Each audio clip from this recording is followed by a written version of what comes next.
Okay, this is Gail here with Experiences You Should Have. And I'm here with Danielle Jolly. And we are here in the Eco Lodge Hotel in the Galapagos right now, about to head out for a week to dive the Galapagos. But that's not what we're here to talk about today. Danielle's going to share with you about an experience you should have, which is diving the SS President Coolidge in, how do you say it? In Vanuatu. In Vanuatu. So, Danielle, tell us a little bit about yourself. That's always a tough question. So I am a doctor and I live in Australia. So at the moment I work rurally in about 800 kilometres away from Sydney, doing emergency department work. Great. That sounds really interesting. Danielle and I just met yesterday here in the Galapagos, and she agreed to do this. Now, you might hear some construction in the background because we are in the Galapagos and it was hard to find a quiet place to go. So just mind this. It won't be on every episode. So where is Vanuatu? Okay, so Vanuatu is a group of islands in the South Pacific. So they're northeast of Australia, or they're actually in line with the top part of Australia in the top of Queensland, Cairns up there, and about a 4-hour flight or so from Sydney. Great. So is there other diving to do than the SS President Coolidge? Yeah, so there is quite a lot of diving in Vanuatu, but the Coolidge would be the highlight and the main reason people go to Espiritu Santo, which is the island that it's on.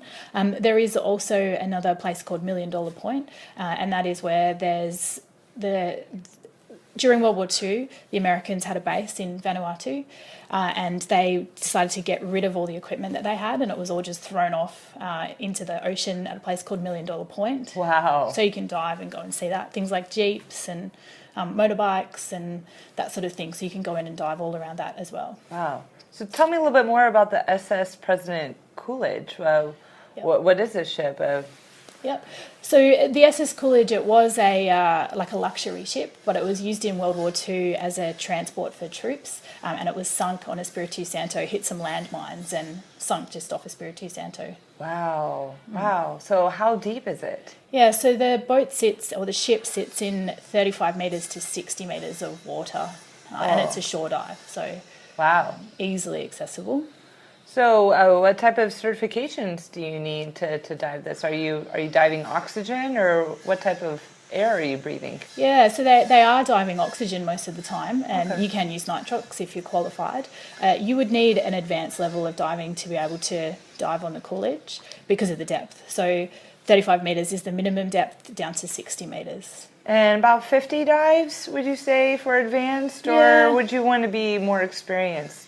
I would say 50 dives should be fine. So there's no current, so it's safe. Okay. In terms of from a current point of view. Right. But it is a wreck dive and it is full penetration wreck diving. So you probably need a wreck diving certification too. You don't have to have the wreck diving certification. Okay. But having done some wrecks before would be an advantage.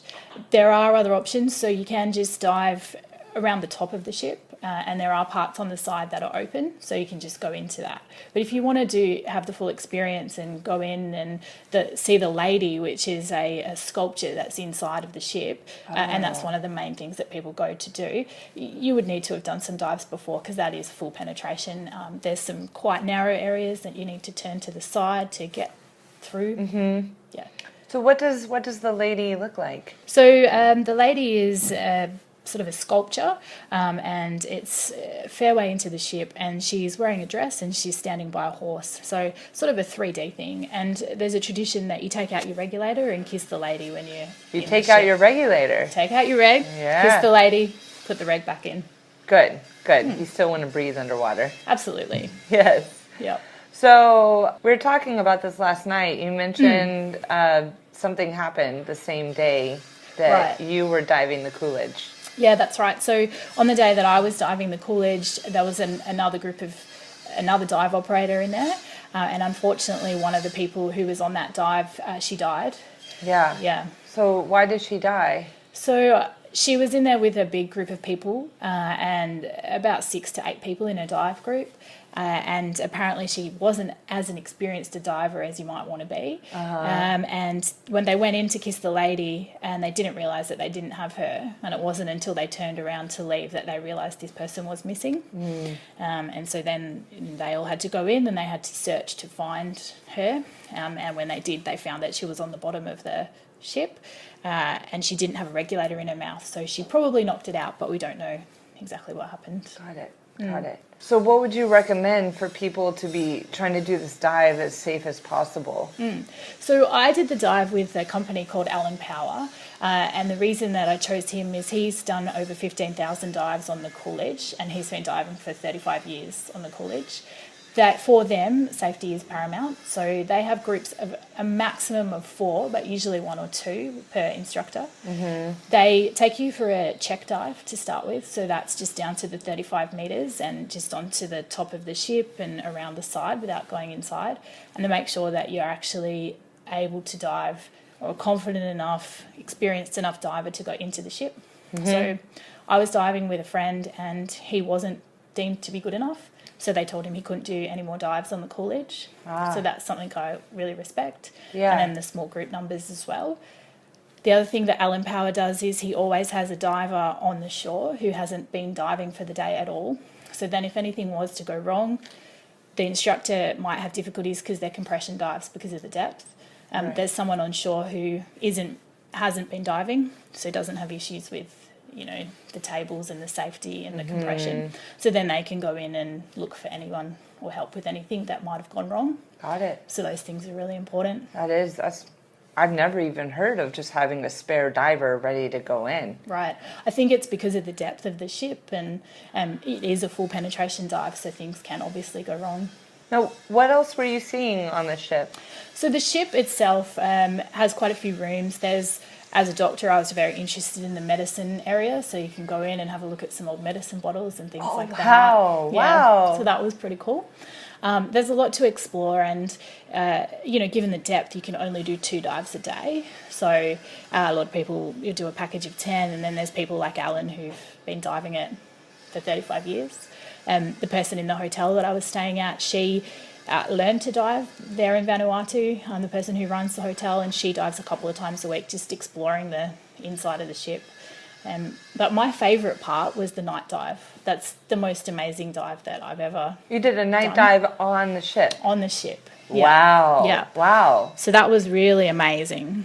So what did you see on the night dive? Did you see any other fish, or were there any big animals there? No, so, there's not a lot of animals on the ship.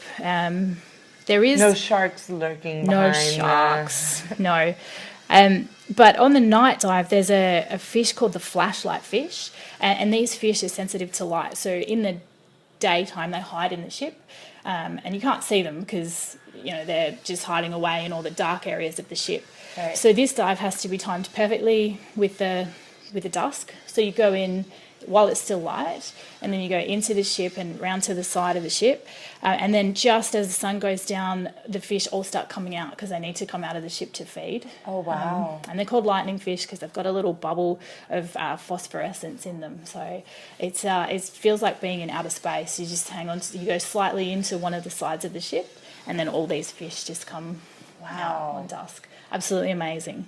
Now, how big are these fish? They're quite small, so probably maybe 2 centimetres or so, so about just under an inch. Oh, wow. How many did you see? Were you seeing thousands? Oh, wow. Yeah. Wow. Yeah. That's an experience. Like if you imagine looking up at the sky and seeing all the stars, it was like that, but the fish are all coming out, and yeah. That's amazing. incredible. That's incredible. I need to go do this You now. do. I have to do this. Absolutely. Now, is there a best time of year to go to Vanuatu or to do this dive? Yeah, so look, the conditions are very, there's no current, they're very still, so you could really dive the Coolidge at any time of year. Vanuatu itself is fairly consistent, though it does have a like a rainy season. So really the best time probably is from April, May to about October. Okay. In terms of the weather in Vanuatu itself. Otherwise, January to March is quite hot in Vanuatu, quite humid, so temperatures of about 26 to 34 degrees Celsius. Got it. And as far as the water temperature, what type of... Were you wearing like a 3 mil, a 5 mil? Yeah, it was a 3 mil wetsuit. So it's a tropical. The temperatures are really good, very warm. Oh, that sounds lovely. Yeah, it's nice. And now, what's the average cost to do this dive? Yeah, so, I mean, I can't remember the costs because you just remember the experience, but they were pretty standard dive costs. Okay. And the Vanuatu, in terms of food, is sort of similar to Australian costs. So really 20 to 30 Australian dollars a meal, which is about 20 to 25 US dollars or so. So the food is fairly expensive. The accommodation costs probably around 150 to 200 a night or so. There are some dive lodges that are a little bit cheaper. And, And then dives maybe $100, maybe $100 a dive. Yeah. Okay. All right. You can look it up on. There's a lot of dive companies that do it over there. So, but Allen Power was the one that I went with. But if you just look up diving the Coolidge, there's information on that. Now, not everyone is a diver. Right. So what if you're a diver and your spouse is a non-diver, or you've got friends who don't dive? What else is there to do? Yeah, there's plenty to do in Vanuatu. So on Espiritu Santo, there's a reef right around the island, and that's some of the best snorkeling I've ever seen. Really? What did you see there? Yeah, tropical fish, all the tropical fish, the angelfish, the Moorish idols. There was a heap of lionfish that you could see as well. Oh, wow. Like incredible coral. And all of this is just, you can walk off the beach. So the hotel that I was staying at was bungalows on the beach.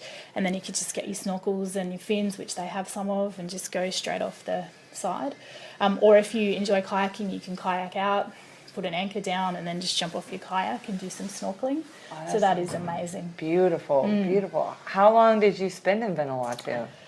Well, I was in Vanuatu for about 2 weeks or so, on Espiritu Santo for about 5 days. There's lots of islands on Vanuatu, so you can explore all sorts of different things. So we went to about 3 different islands. There's one where, as an initiation rite, the boys have to build a big tower, and then they tie a vine around their leg, and then they jump off. So kind of like a ancient art of bungee jumping. Oh, wow. Yeah, so that's pretty amazing to see as well. I've seen that in films as like a coming of age thing. Right. And they start down quite low, and then when they're about 18, 19, they jump from the top. So probably about 20 metres, which is about 60 feet. Yeah. Oh, this sounds incredible. Amazing. I need to go to Vanuatu. Absolutely. But then the other things on Espiritu Santo, you can hire like a push bike if you like doing that sort of thing. And you can ride... Wait, a push bike? Yeah. What's a push bike? Cycling. Oh, okay. Yeah. Just a regular... So not a motorbike. You can use just motorbikes. Just a cycling bike. Cycling bike. Okay. All right. And then there's some things called a blue hole, and they're in the middle of the island, and they're sort of like a lake or a lagoon, but they're this brilliant blue, and you can ride to those and have a swim and those sorts of things too. Now, is the water in the blue hole still tropical as well, or is that cold? You know? It's a bit cooler than the sea, but it's not freezing cold. Okay. Yeah. I live near Crater Lake, and that is very cold. Very cold. Yeah. Oh, well, this sounds like an amazing experience you should have. Now, minded, this is a dive. This is advanced diving, so it may not be an experience for everyone. But if you want to become an advanced diver, or you are an advanced diver, it sounds like this is a wreck to remember. Absolutely.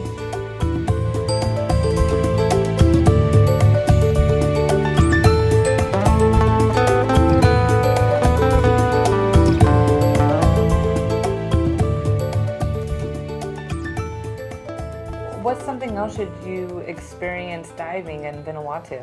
Okay, so there's a place called Hideaway Island, so that it's more snorkeling, but they've got the world's only underwater post office, which is pretty amazing. Wait, an underwater post office? Right. Wait, aren't your letters going to get wet? Yeah, so at the place called Hideaway Island, they've got a place where you can buy the postcards. They're waterproof postcards, and then you can write on the postcard with a waterproof pen. Wow. Yeah. Wow. And then you go swimming out to where the post office is, and you just dive down. It's probably about 2 to 3 meters underneath the water. Oh, so you don't even have to scuba dive. No you can scuba just diving. free dive and snorkel down. Absolutely. Oh, Post your letter. incredible. Whoa, so is there a waterproof stamp too? Yeah, they've got the whole thing. That's incredible. Yeah. Now, how much does it cost to do that? Oh, it was pretty cheap. So, the postcard was maybe $2 or so. Oh, wow. Yeah. And you have to get out to Hideaway Island. So, I How think, do you get to Hideaway Island? yeah, so it's off Espiritu Santo. You can arrange you catch a taxi out to walk to the island, not to the island, but to the dock. And then you can just get on a little boat and that ferries you across. So it's probably 5 minutes or so from the mainland across to this Hideaway Island. And it didn't cost that much, maybe $20 to $30 or so. Now, is there food on Hideaway Island, or is it just a place to go and snorkel and mail letters? Right. No, there's a hotel on Hideaway Island. Oh. So if you want to stay there, you can. They've got other activities. So they've got some kayaking, I think parasailing, lots of other things to do. There's a few restaurants and a bar on the island. But you can do day trips as well. Wow, that sounds incredible. Yeah. Now, I just saw one of your photos. It Right. looks like you're by a volcano. Yeah, so there's another island that has an active volcano, and that's amazing. So you can arrange a tour. Again, you can do a private tour, and you take that across the island. So the island is called Tanna, and then you can hike up to this volcano, and it's active all the time. You can see the lava bubbling and starting to spew stuff up, and it's as close as you can get to a volcano.